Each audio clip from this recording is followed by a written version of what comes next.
Bismillah ar-Rahman ar-Rahim. Donc, deuxième vidéo du chapitre 4, électricité. C'est la partie B, électrocinétique. L'électrocinétique, donc, c'est-à-dire des charges en mouvement. Et quand les charges sont en mouvement, leur flux est appelé courant électrique. Donc, I est égal à d de Q sur dt, c'est-à-dire le flux de charge à travers une section d'un conducteur par unité de temps. I, donc, il est exprimé en ampères, la charge en coulomb, le T en secondes. Donc, 1 ampère est égal à 1 coulomb par seconde.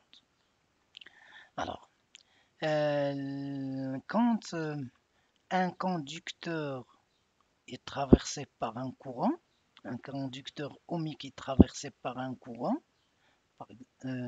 alors ce conducteur crée une chute de potentiel depuis l'entrée du conducteur. Le potentiel à son entrée, par exemple UA, est supérieur au potentiel à sa sortie, UB, et que cette chute de potentiel est égale à RI. Donc, on a schéma suivant, le conducteur ici de résistance R, c'est le R, c'est le coefficient de proportionnalité entre le potentiel et le courant, la chute de potentiel et le courant. Alors, le courant I, il rentre dans le conducteur par la borne A, il sort par la borne B. Et j'ai alors UAB. On écrit UAB. Qui a cette direction, dans cette direction-là. On écrit donc UAB, il est égal à UA moins UB, est égal à RI. Donc le potentiel, le point A est supérieur toujours à l'entrée du conducteur, le potentiel est supérieur à sa sortie, parce que le conducteur, du fait qu'il porte une résistance à l'écoulement des charges, alors il crée une chute de potentiel. Voilà, donc R, il est exprimé en ohm, de symbole oméga, U est en volts et I en ampères.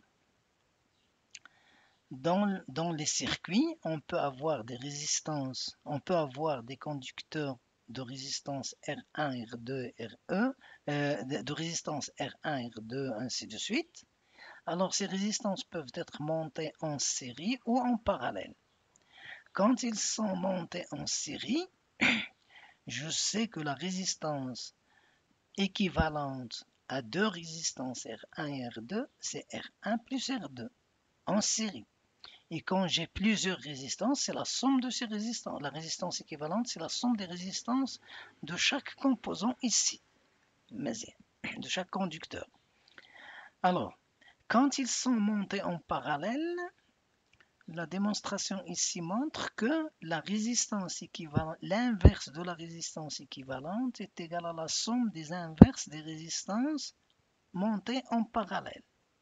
Dans le cas de deux résistances, j'aurai alors 1 sur RE est égal à 1 sur R1 plus 1 sur R2. Ce qui montre ici, d'après cette relation, que RE est égal au produit de R1 et R2 sur la somme. Vas-y.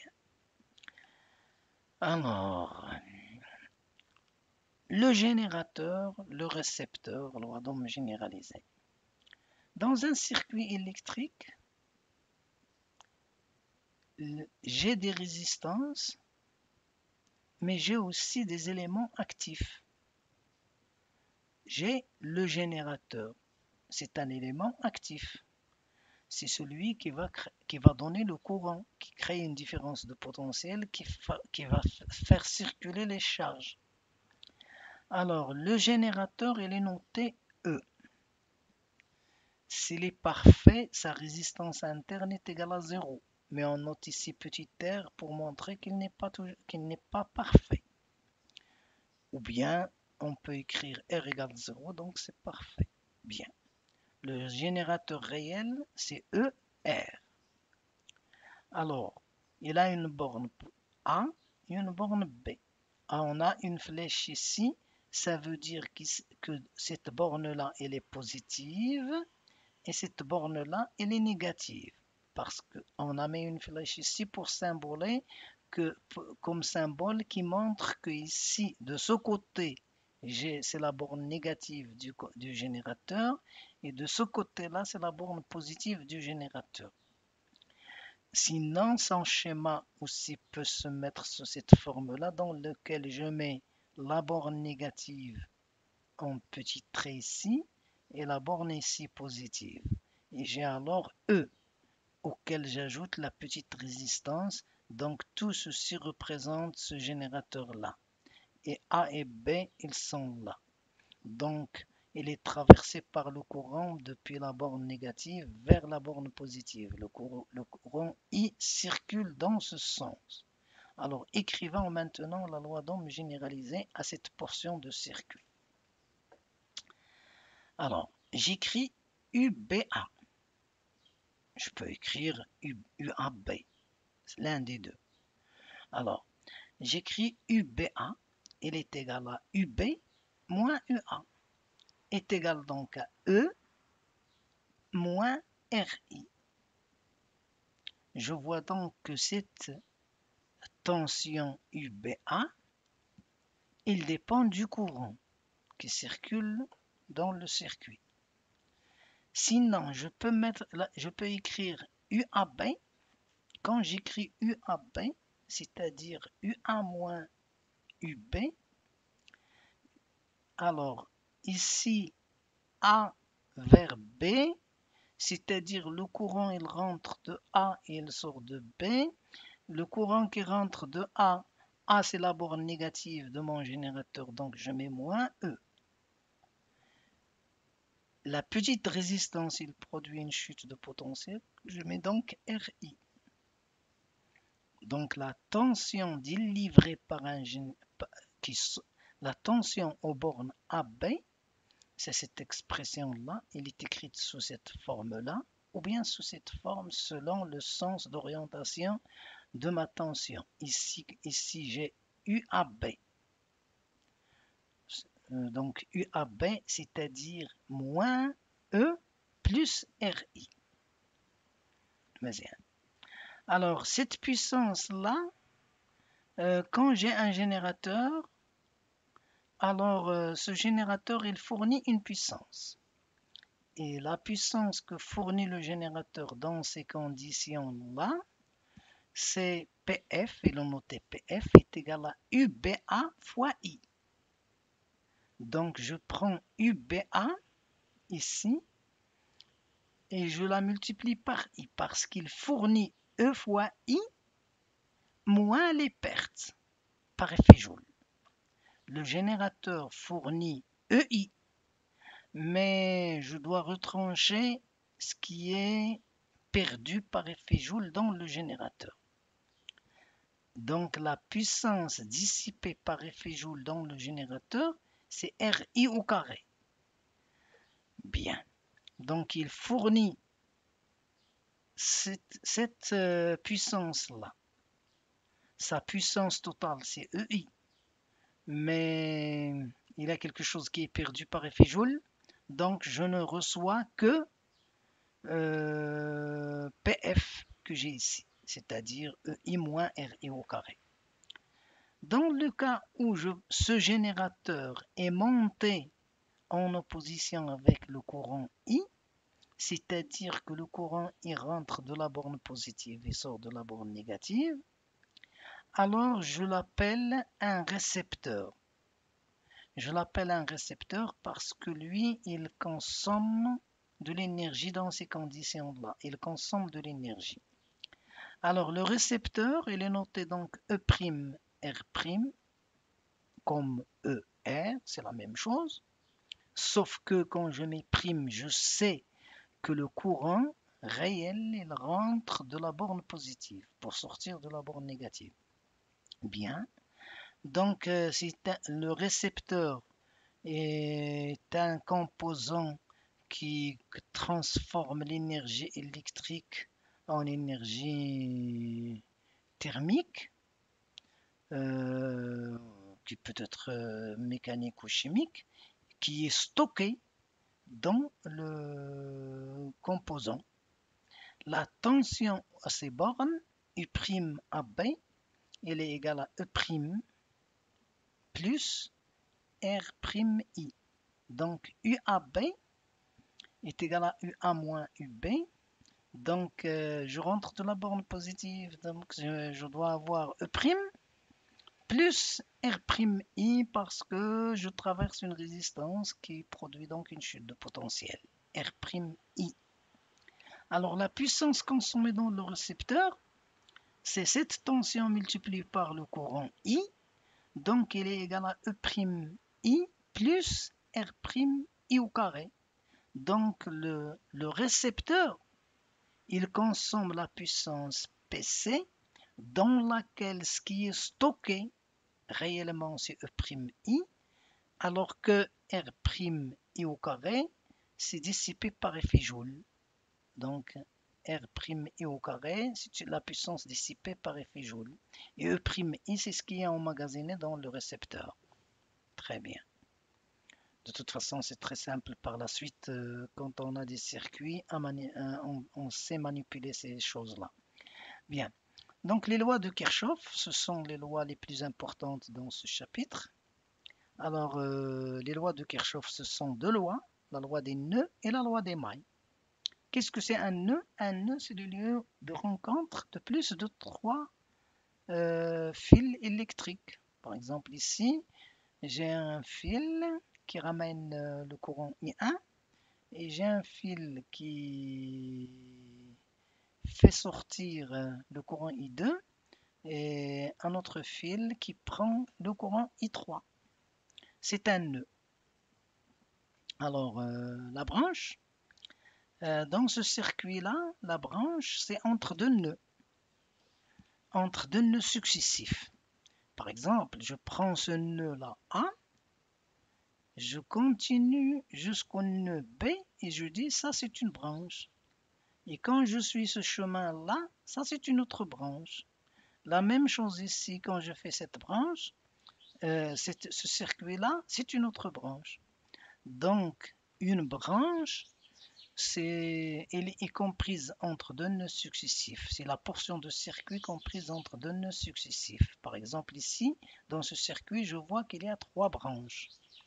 La maille. La maille, c'est un circuit fermé qui contient plusieurs branches. Par exemple, ici, quand je pars de A et je fais cette branche-là, puis je continue, je fais l'autre branche et je reviens au point A, ça c'est une maille. La même chose, quand je fais ce chemin-là et que je passe par cette branche-là, et je reviens au point A, c'est une autre maille. La même chose, on peut partir de A suivant ce chemin et obtenir une autre branche. Donc ce circuit-là, par exemple, il contient trois mailles. Donc une maille, dans un circuit, dans un réseau, succession de mailles, j'ai alors maille 1, maille 2, maille 3, maille et ainsi de suite. Bien, alors, la loi des nœuds, maintenant la loi des nœuds. La loi des nœuds, il dit qu'en tout nœud d'un circuit, on doit vérifier cette relation-là, c'est-à-dire la somme des courants entrants est égale à la somme des courants sortants.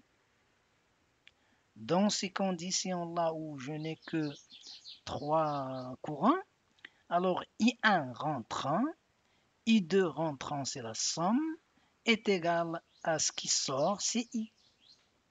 Donc c'est l'application de la loi des nœuds au nœud ici.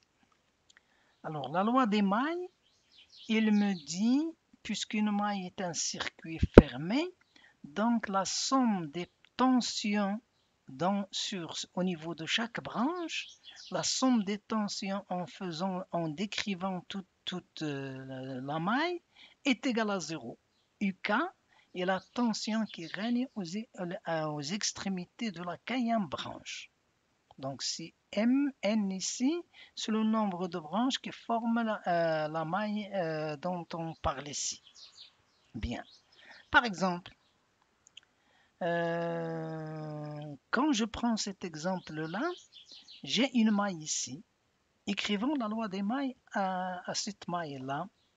Donc, je peux commencer de n'importe où. Je peux commencer de A, aller dans ce sens, ou bien commencer de A et aller dans ce sens, et écrire les différentes tensions qui règnent aux extrémités de chaque branche. Par exemple, j'écris ici la loi des nœuds au point A, I égale I1 plus U2. La loi des mailles, donc je commence de A et je vais dans ce sens. Alors, le courant I2 traverse R2, donc c'est R2 I2, la chute de potentiel. Je rentre de la borne positive, donc c'est plus E. Je continue mon chemin, je vais dans le sens opposé à I1 qui traverse R1, donc je dois mettre moins I1, R1 est égal à 0. La somme est égale à 0. Voilà donc l'application de la loi des mailles. Une méthode de Kirchhoff est la suivante. Il permet donc de savoir quel est le nombre d'équations et d'inconnus dans un exercice et le nombre d'équations nécessaires pour le résoudre. Alors, dans un circuit, j'ai toujours un nombre de nœuds n et un nombre de branches b. Dans tout circuit, je peux compter les branches et je trouve donc b branches. Le nombre de nœuds, je trouve n nœuds. Bien. Dans le cas, alors je sais que le nombre de branches est égal au nombre de courants parce que chaque branche est parcourue par un courant. Ici, par exemple, j'ai deux branches, donc j'ai deux courants, I1 et I2. Alors, le nombre de branches est égal donc, le nombre de branches dans un circuit est égal au nombre d'inconnus. Le nombre d'inconnus, j'ai n nœuds. Je peux alors écrire la loi des nœuds en ces nœuds-là. Mais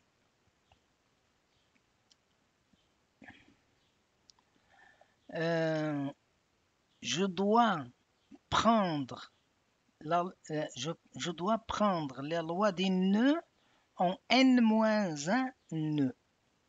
La loi des nœuds, je l'écris en n-1 nœud. Dans l'exercice qui suit, je n'ai pas d'exercice ici, je le laisse, bon. On écrit la loi des nœuds en n-1 nœud. Donc on a n-1 équations. Le nombre d'inconnus restants est b moins n-1. Donc il me faut un nombre d'équations que je dois ajouter qui est égal à b moins n-1. Ce b moins n-1, je crée la loi des mailles pour ce nombre de mailles. Donc le nombre dans un circuit, j'ai n nœuds, je peux écrire n-1 équations. Et j'écris b moins n-1 équations aux mailles. Et c'est alors le nombre d'équations est égal au nombre d'inconnus. Parce que j'ai n-1 équations au nœud et j'ai b moins n-1 équations aux mailles. La somme des deux est égale à b. C'est le nombre d'équations, c'est le nombre d'inconnus. J'ai le nombre d'équations est égal à b et le nombre d'inconnus est égal à b. Donc le nombre d'équations est égal au nombre de nœuds. On va appliquer ça dans l'exercice suivant. Bien. Bon, regardez s'il vous plaît cet exercice. C'est un exercice donc qui comporte, ce circuit comporte donc deux éléments actifs, E1 et E2, et j'ai trois résistances.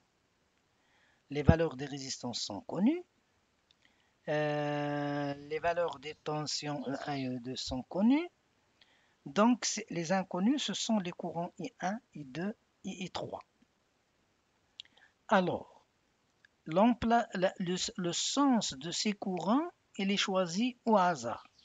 Moi, j'ai mis ce sens-là, mais on peut mettre des sens différents. Alors, j'ai I1 qui rentre dans le point A, et I2 qui rentre dans le nœud A, et I3 qui sort du nœud A. J'ai deux nœuds, le nœud A et le nœud M. Alors, ces deux nœuds me fournissent automatiquement une seule équation au nœud. Parce que c'est n, le nombre d'équations que donnent les nœuds, c'est n-1. J'ai n-1, j'ai 2-1, donc je n'ai qu'une seule équation à obtenir à partir de la loi des nœuds. J'écris alors la loi des nœuds au nœud A. C'est ce qu'on a écrit ici. Donc I3 est égal à I1 plus I2. Alors, j'ai trois branches, donc j'ai trois inconnus. Les trois inconnus, j'ai déjà une équation, il me faut alors deux équations. Il manque deux équations pour résoudre le problème. Ces deux équations, donc, ce seront les équations aux mailles. Or, j'ai trois mailles ici, dans ce circuit, j'ai trois mailles, une maille, deux mailles, et la troisième, c'est la globale de l'extérieur ici. Donc, je n'ai qu'à choisir deux mailles, et j'écris leur équation, et j'obtiens donc la solution du problème. Bien. Alors, je prends les mailles BAMB. Donc, BAMB, cette maille-là. Et la maille CMAC. Donc, CMAC, cette maille-là. Et j'écris les équations aux mailles. C'est les équations que l'on obtient ici. Alors, dans ces conditions-là, on a trois équations. Donc, je résous ces trois équations et j'obtiens donc les courants. Dans cet exemple, on a pris ces deux mailles, mais on aurait dû prendre, par exemple, la première maille ici, c'est la maille 1, et la deuxième maille, ce sera la maille globale ici, c'est la même chose. De toute façon, il nous faut deux équations aux mailles, donc on écrit deux équations aux mailles. Bien. Alors, comment les équations aux mailles ici sont écrites? Regardez bien, s'il vous plaît. C'est BMAB. BMAB. BAMB. Bien. Alors, je commence de B. Le courant, il circule de B vers A. Donc, c'est 10 I1. 10, c'est la résistance, fois I1. Plus de B vers M. C'est 10 I3. Meusienne. Je rentre par la borne négative. Donc, c'est moins 12 est égal à 0. Donc, le moins 12, je le mets de l'autre côté et j'obtiens donc la première équation aux mailles. La deuxième équation, donc, c'est CMAC. CMAC. Donc, je vais dans ce sens. Alors, quand je vais dans ce sens, bon, oui. Alors, il vaut mieux aller dans ce sens, comme ça je n'aurai pas le besoin de plusieurs signes. Alors, je commence de C et je vais vers A. Donc, je vais dans le même sens que le courant. Donc, c'est 15 I2. Bien. De A vers M, c'est plus 10 I3. Mésien. Je continue mon chemin et je rentre de la borne positive pour le générateur E2. Donc, c'est plus 20 est égal à 0. Le plus 20, je le mets de l'autre côté. J'obtiens donc moins 20. Alors, donc, j'ai les trois équations, trois inconnues. Je peux résoudre ces équations-là par substitution et obtenir le courant I2 est égal à moins 1,3 qui montre donc, puisque U2 est moins 1,3 ampères, I2 c'est ici, donc il va dans ce sens, donc le vrai courant il va dans ce sens, donc ce E2 est un générateur. Et VAM est égal à cette valeur-là, il va me donner donc I1 est égal à 1,25 ampères. I1 c'est 1,25 ampères. Donc si celui-ci c'est un générateur. Et I3 est égal à moins 0,05 ampères. Le courant dans la branche ici, on a mis qu'il va de A vers M, alors qu'en réalité il va de M vers A. Bien. Bien. Alors, les puissances consommées dans le... Alors, puissance du générateur, puissance fournie par le générateur E1 est égale donc à 15 volts. Donc, c'est E1 fois I1. On obtient 15 volts. Dans le générateur 2, la puissance c'est E2 fois I2. J'obtiens donc 26. La puissance dissipée par effet Joule dans les résistances, c'est 15 fois I2 au carré, plus 10 fois I1 au carré, plus 10 fois I3 au carré. Je fais la somme, j'obtiens donc 41. Il va de soi que la somme fournie par les générateurs, des puissances fournies par les générateurs, est égale à la puissance consommée par effet Joule dans le circuit. Il n'y a pas de perte de puissance. Détail de calcul. Bon, ici, j'ai expliqué comment on écrit la loi des mailles pour les trois mailles. On obtient donc ces équations-là. Et dans cette partie-là, je reprends les trois équations et j'essaie de les résoudre par la méthode des déterminants. Alors, la méthode de déterminant, il permet donc de résoudre ce problème-là. Elle est plus facile que la méthode qu'on a fait en haut là. Donc, quand on a trois équations à trois inconnus, la première des choses, c'est d'écrire le déterminant de ce système. Il doit être différent de 0, sinon ce n'est pas un circuit normal. Alors, delta, le déterminant delta, il est égal, je mets à la première colonne ici, je mets les composantes de I1 dans ces équations. La première équation, il ne contient pas I1, donc c'est 0. La deuxième équation, c'est 5. La troisième, c'est 1. Les composantes, les coefficients de I1.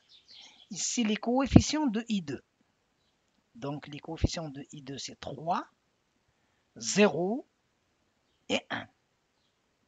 Les coefficients de I3, c'est 2, 5, moins 1.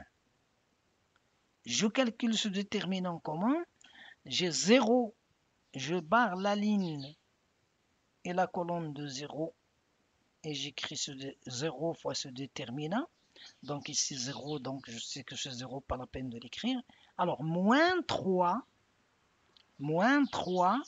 facteur, je barre la ligne et la colonne de 3. J'obtiens donc 5 fois moins 2, c'est moins 5. Moins 5, donc c'est moins 3 multiplié par moins 5 fois moins 5. Plus le dernier coefficient, c'est 2, plus 2, je barre la ligne et la colonne et j'obtiens donc 5 fois 1, c'est 5 moins 0. C'est ce qu'on a écrit ici. Si je fais ce calcul, je vais obtenir en principe 40. Donc le déterminant de mon système est égal à 40. Alors, pour trouver la valeur de I1, je dois calculer le déterminant delta 1, c'est-à-dire relatif au courant I1.